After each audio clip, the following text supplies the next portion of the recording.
Hello and warm regards from NEXT IAS team. Welcome to another episode of Daily News Analysis. Today, we are going to discuss the following topics. The first topic is India-Cyprus relation. Second topic is about the DNA profiling. Third topic is about the insurance sector. Fourth is about China's territorial disputes. And lastly, in the decoded section, we are going to discuss about India-European Union relations. The first topic is PM reaches Cyprus, Turkey's rival and EU chair next year to deepen the ties. The backdrop is that Prime Minister has visited Cyprus and is on a three-nation visit. This topic is relevant from GS paper 2 in the bilateral relations. Now, this is the first visit of an Indian Prime Minister in the last 23 years to Cyprus. Our Prime Minister, Mr. Narendra Modi, is on a three-nation tour to Canada, Croatia, and Cyprus. And this visit of Prime Minister is going to deepen the bilateral ties and is going to enhance cooperation in the key areas like trade, investment, and strategic partnership. Next thing is why this is important. First of all, the strategic significance. Now, it is going to send a message to Turkey. Why? Because Turkey has been a key partner of Pakistan. It has also helped Pakistan by supplying drones in the recent conflict with India. Now, Cyprus supports India's position on Kashmir and uniforms. And this better ties with Cyprus is a counter to the Islamabad-Ankara alignment. In the global context also, post-Sindoor operation, we have been going to every nation and explaining our position on the terrorism and our actions. So it is going to help us in consolidating the global support the post-Sindoor operation as well as countering the cross-border terrorism. Next is European Union angle as well. Cyprus in 2026 is going to be president of the European Union Council. And it will help India in having better ties and better relations with the European Union. And lastly, in the IMEC involvement as well. Cyprus is a key member and can play an important role in the India-Middle East European Economic Corridor. That is a maritime connectivity initiative. The next is the energy partnership. The Mediterranean region is having gas explorations. And Cyprus is the key Eastern Mediterranean Ocean, Mediterranean country, which can be important for India's energy diversification. Then defense cooperation. Cyprus is keen to expand defense ties and India may assist amid its tension with the Turkey. Then bilateral cooperation goals. The visit provides an opportunity to expand our ties in the areas of trade, investment, security, technology, and to promote people-to-people exchanges. The next thing is, where is Cyprus located? Cyprus is located in the Mediterranean Sea. Turkey is above in the north, then then Greece is also close to it, Syria, then we have Jordan, Lebanon, Israel. So these are the countries which are close to Cyprus. Next thing is, if we talk about the geography of Cyprus, so at the north there is the Kyrenia mountain. At the south it is Troodos mountain, and in between that there is a Mizoria plains. The Mediterranean Sea, the important seas in that region are Adriatic Sea, then Tyrrhenian Sea, Ionian Sea, Aegean Sea, Levantine Sea. Then Strait of Gibraltar is an important region, and Tunisian Plateau and Gulf of Sidra are the important locations in this region. Based upon the discussion, you have to attempt this MCQ and you have to put your answers in the comment box. The second topic we are having is the AI plane crash, how DNA analysis is used to identify the victims. Now this topic is relevant because of the following: Air India Boeing 787 Dreamliner crash in Ahmedabad. Authorities are conducting DNA analysis to identify the victims' remains. This topic becomes relevant from GS paper 3 in the biotechnology topic. Now why DNA analysis? Because DNA analysis is a gold standard for identifying the mass fatality events. Every person's DNA is a unique. So every person is having unique DNA profile, and that helps in the identification process. And this becomes more relevant when the visual or fingerprint identification is not possible or is very, very difficult. That happened in this case as well. Now, how the collection and DNA sampling is affected? First of all, the DNA starts degrading immediately after the death. However, this degradation time depends upon various factors. First of all, the type of tissue. Is it soft tissue or hard tissue? In the event of a soft tissue like skin or muscles, the degradation is faster. However, in case of hard tissues like bones or teeth, the DNA is preserved in a better manner. Then second is the environmental conditions. cold and dry conditions help in better preservation. Then the DNA samples are stored at -20 degrees Celsius, or they can be stored in 95% ethanol as well. That is used for the softer tissues. Then what is the timeline for sample collection? It may vary from weeks to months as well. For example, for 9/11 recovery, 10 months were taken. Then reference DNA samples are collected and then they are being compared. Now, these DNA analysis techniques, there are various techniques that are being employed based upon the samples that we get. First of all, the simplest one, the basic one is the short tandem repeat analysis. A cell is having DNA at two locations. One is at the nucleus, the second is at the mitochondria. The nucleus DNA is known as nuclear DNA, that is the chromosomes or the genetic material that we are having. The mitochondrial DNA, which is referred to as empty DNA, it comes directly from the mother side and it actually gives the maternal linkage. So, first one is the short tandem repeats analysis. As we know, DNA is having bases of adenine, thymine, guanine and cytosine. So, these are arranged in a sequence.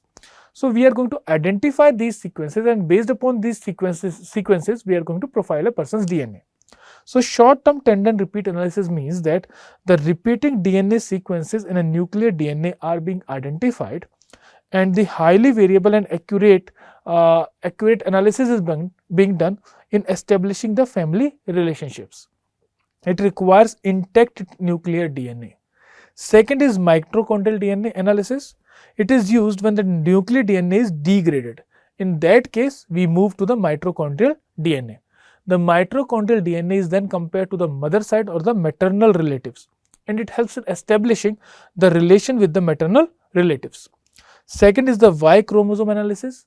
As we know, a person's especially a male person is having two types of DNA as sex chromosomes. One is X and one is Y. The Y chromosome directly comes from the father. Now, this father's Y chromosome is used for comparing it with the parental male relatives. So, it also helps in establishing the father-son relationship, and this is done through the short-term random repeats. In the short-term tandem repeats, the Y chromosome is being analyzed to establish the relation of a child with the father and with the parental male relatives. The next is the nuclear DNA analysis technique. One more technique is there, that is single nucleotide polymorphism analysis. It is used for highly degraded DNAs. It is used in the case when DNA retrieval is very, very difficult. So, it analyzes single basis differences in the DNA sequence. It is less accurate than STR but is helpful when used with reference items like toothbrush and hairbrush. The next is the DNA profiling process. How is the process being done? First of all, the DNA is extracted, it is isolated, then purification and quantification is done. After that, amplification is done, that is replication of this specific genetic markers is done to obtain the enough DNA. Then genotyping, that is identifying unique DNA sequence for comparison is done, and then the comparison is being done by analysis and interpretation. The DNA profile is being matched and assessed with the statistical probability of a match. So, this is the DNA profiling process. Now, based upon the discussion, you have to attempt the MCQ and you have to put that in the comment box. The third topic we are having is for insurance industry, biggest problem is fraud, be it health, motor or agri. This is said by the CMD and the chairman and managing director of the General Insurance Corporation of India, which is a state-owned company, Mr. Ramaswamy Narayanan. And he said the biggest problem with the insurance sector is the fraud. So, this topic becomes relevant from GS paper 3 in the insurance sector. Now, what are the challenges that he has pointed out? The first one is the fraud across the segments. There is rampant fraud in the health, motor and agriculture insurance. There is lack of shared data across the companies, which makes it hard to establish or to identify these kinds of fraud. A person is doing fraud first of all in the agriculture sector insurance, then he is doing in the motor insurance. So, the single person is doing multiple frauds. So, to identify these frauds, there is a need for a shared data. Then second is the low insurance penetration. The insurance is basically limited to the metro and the tier 1 cities. To villages and the tier 3 towns, the insurance reach is very limited. And this is basically due to the rural operations are having a very high cost. So the thing that should be done is that we should be creating new markets. That means we should be going to villages, to the tier 3 cities, instead of competing in a saturated market, that is the metro cities. So we need to expand to new markets. Then next is the unregulated healthcare. Unregulated healthcare, it is one of the biggest insurance frauds that are happening there, because when a hospital identifies that a particular patient is insured, then there are going to be unnecessary tests, there is going to be over prescription, and there is going to be inflation in the cost. So there is inflated cost for the insured persons, and that is happening. Why? Because this sector is unregulated for fair pricing of or the treatment standards. So we need fair pricing, we need treatment standards, and we need regulation in the health sector. This regulation in the health sector is going to be having twin benefits. First of all, for the patients as well as for the insurance companies.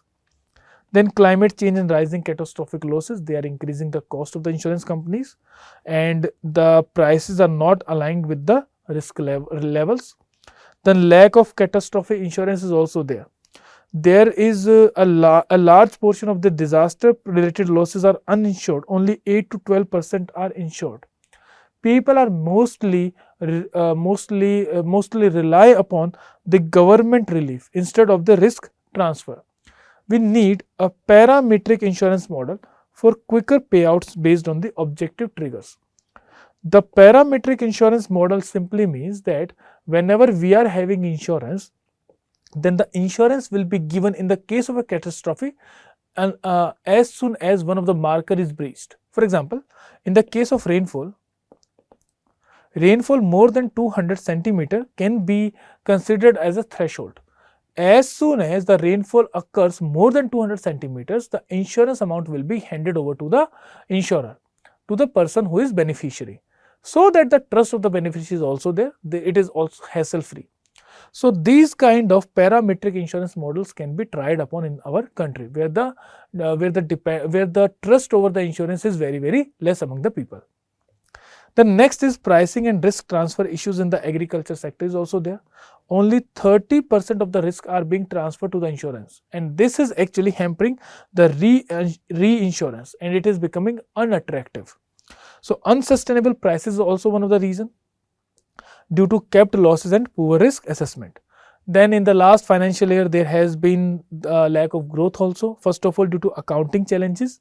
Secondly, due to the decline in the premiums in the property insurance. The next is there is inadequate use of technology and credit information. Due to this, the insurance frauds are happening. The insurance frauds should be linked with the credit scores. For example, that of a CIBIL. That will help in identifying a person how risky he is with respect to the fraud. Also, it is going to affect the credit taking abilities of that person. Then discussions are ongoing to integrate the insurance behavior with the credit profiling. That will be very helpful for the insurance sector as well.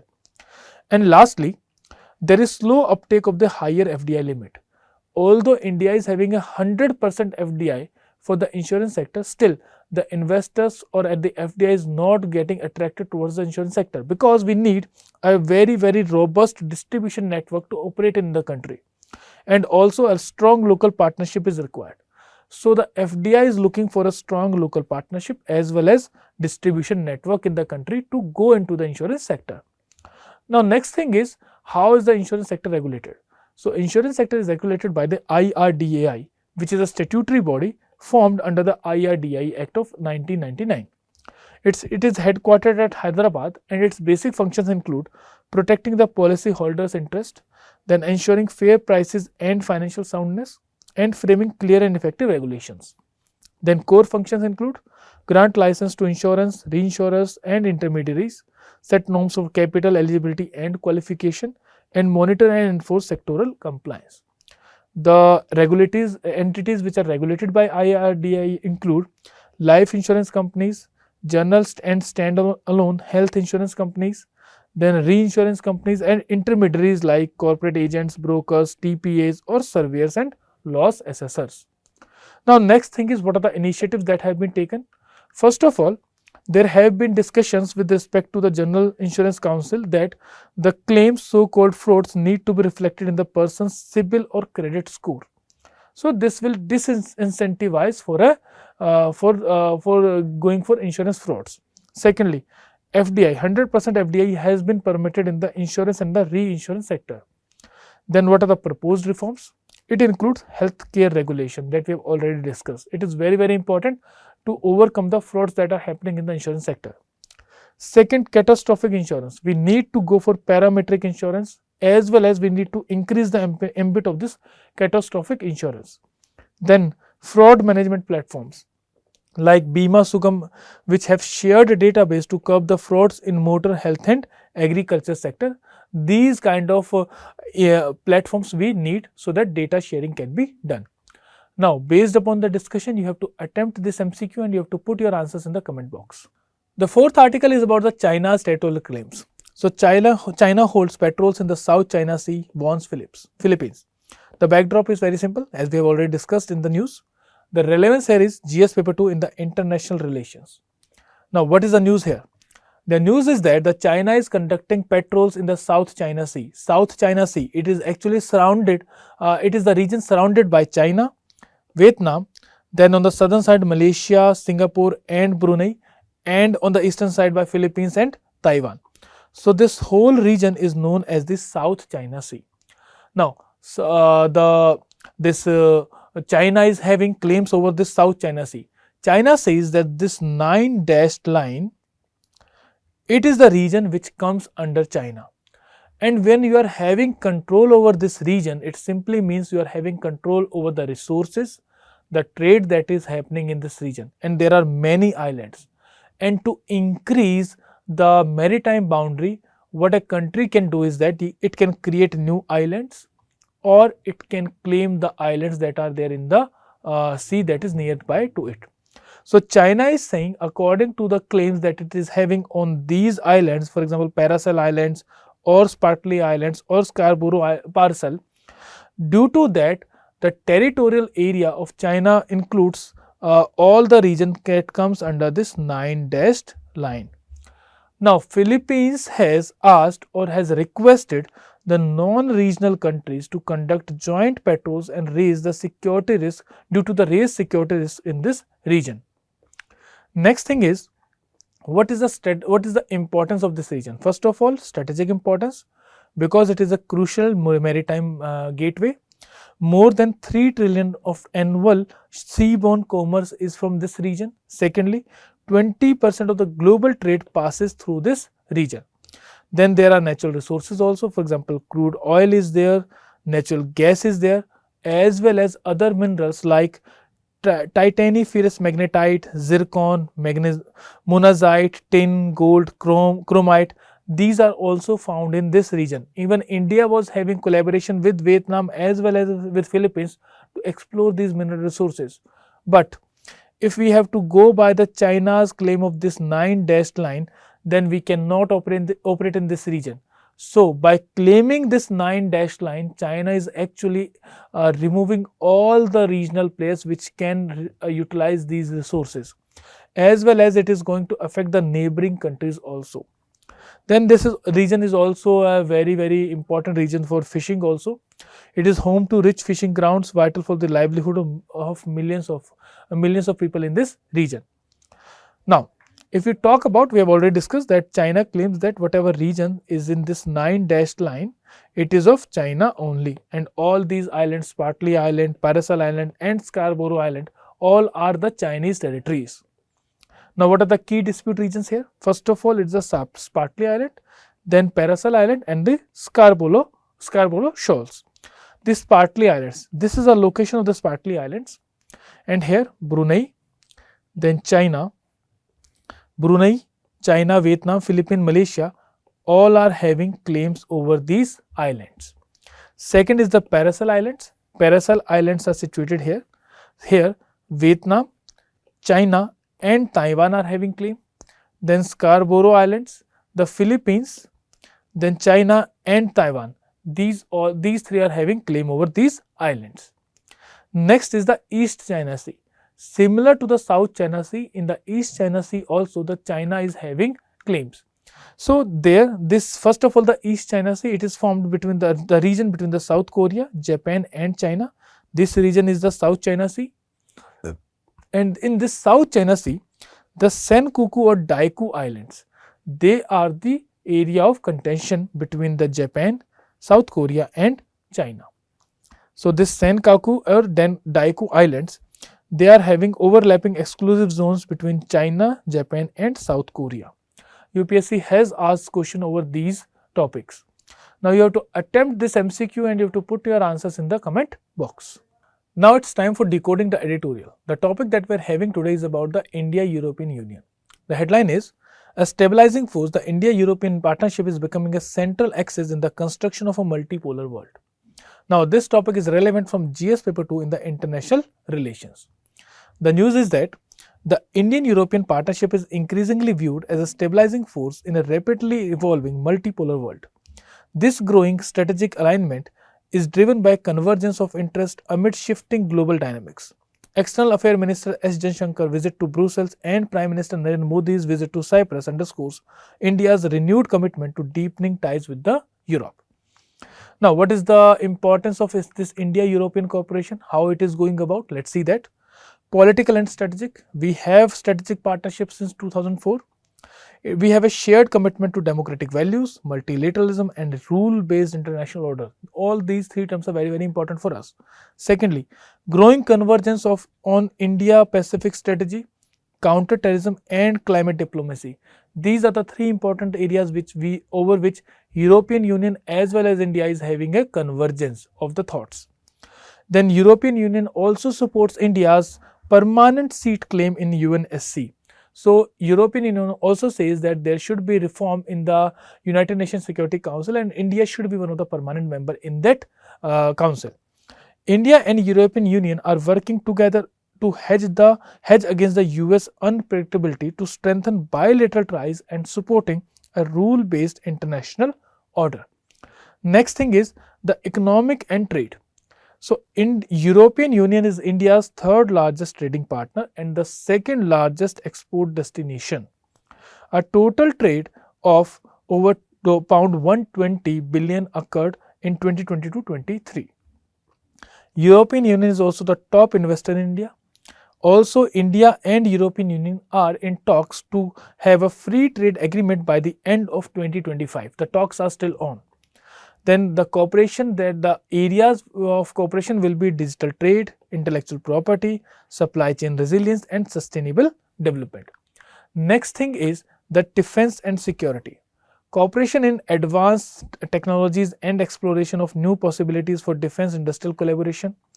Then maritime cooperation in Indian Ocean region. Then India is also invited to the Permanent Structured Cooperation Project PESCO and engage in the joint defense R&D. Then technology and innovation, areas like AI, 5G, quantum tech, cybersecurity and green technologies, they are having joint efforts in these regions. Then collaboration is through the Horizon Europe and other research and innovation areas. Now, India is also exploring involvement in the European Union Defence Innovation Scheme. There is a proposed cross-certification of defence products and dual-use technologies between India and European Union. Next is connectivity and infrastructure. Joint support to the Indian Middle East Europe Economic Corridor is as an alternative to BRI is being proposed. India and European Union aims to co-develop sustainable, transparent and resilient infrastructure under the Global Gateway Initiative. Then India EPC companies could also benefit from Europeans' multimodal transport and port expansion projects. Climate and energy partnership. Shared commitment under the Paris Agreement and G20 climate goals. India and European Union are having the same commitments. Then joint initiatives are being taken in the renewable energy, energy efficiency, green hydrogen and carbon markets. European Union also supports India's climate finance and just energy transition initiatives. Then next is migration and people to people contact. Around 1 million people, that is around 10 lakh people of Indian origin live in European member countries. Then there is a mobility partnership agreement and a talent partnership is also under discussion. India is also seeking easier visa norms and recognition of Indian qualification as a part of FTA negotiations. Now these are the areas where India and European Union are collaborating. Now there are challenges also. First of all, trade and FTA roadblocks. There are some contentious issues like tariff reduction, intellectual property rights, data protection and labor and environmental standards. The European Union's carbon border adjustment mechanism is one of the areas which is hurting India's exports. Also, there is divergence in the views over Russia and Ukraine. European Union is supporting Ukraine, however, India is a long-term ally of Russia. India's neutral stance on Russia-Ukraine conflict contrasts with the European Union's hardline. Then human rights and political perception. Periodically, European Union has criticized on the India on Kashmir, human rights and citizenship policies, creating diplomatic irritants. India vows such comments as interference in the internal affairs. Then there is institutional inertia and bureaucracy also, because European Union is having a complex institutional setup which makes it difficult for India to negotiate uniformly across the members. Slow decision making and divergent national interest within the European Union often delays the progress also. Then limited defense procurement is there, that is another challenge. Then we are having what should be the way forward for us. First of all, strategic and geopolitical cooperation is required. Contribute towards a multipolar world order, because on one side we are having China and on the other side we are having an unpredictable USA. So strengthen the Indian-European Union axis as a stabilizing force amid global realignments and uncertainties in the transatlantic region. There should be shared concerns on China and Russia. So for India, Russia is an ally, and for China, both are having shared concerns. So they need to coordinate more closely on managing the rise of China. Then defense and security cooperation. Utilize opportunities in the EU White Paper on Defense Readiness 2030. Participate in joint defense R&D, especially in AI, quantum, hypersonics and space tech. Then explore the sale and co-production of Indian systems like advanced towed artillery guns, Pinaka and radar compatible NATO standards. Collaborate on mutual recognition of defense product certification to expand the market access. Then economic and trade transition. Fast track the India-EU FTA, because it is very much required to boost the trade flows, investment and supply chain diversification. Then promote supply chain resilience between the two countries. Access EU infrastructure project. Indian companies can engage in EU-funded infrastructure expansion, including ports and multimodal cooperation. Then we have technological and innovation collaboration. Engage with EU DIS, EU Defence Innovation Scheme. India already is trying to do that. Explore special arrangements to participate in dual-use projects, drawing more from India's experience in the Indus X with the USA. Then joint R&D in critical technologies. Collaborate in AI, biotech, green, hydrogen, cyber security and aerospace technologies. Then environmental and climate cooperation. Strengthen green partnership, collaborate under the India-EU Clean Energy and Climate Partnership. Leverage European Union Green Deal. Align India's sustainability initiative with the European Union climate goals to attract green investment and technology transfer. And lastly, we need to have more people-to-people and contact and migration. Skilled migration framework should be created there. Conclude migration and mobility pacts to allow Indian professionals to work in European Union. Now, based upon the discussion, you have to attempt this mains answer. This was all for the today. Thank you very much.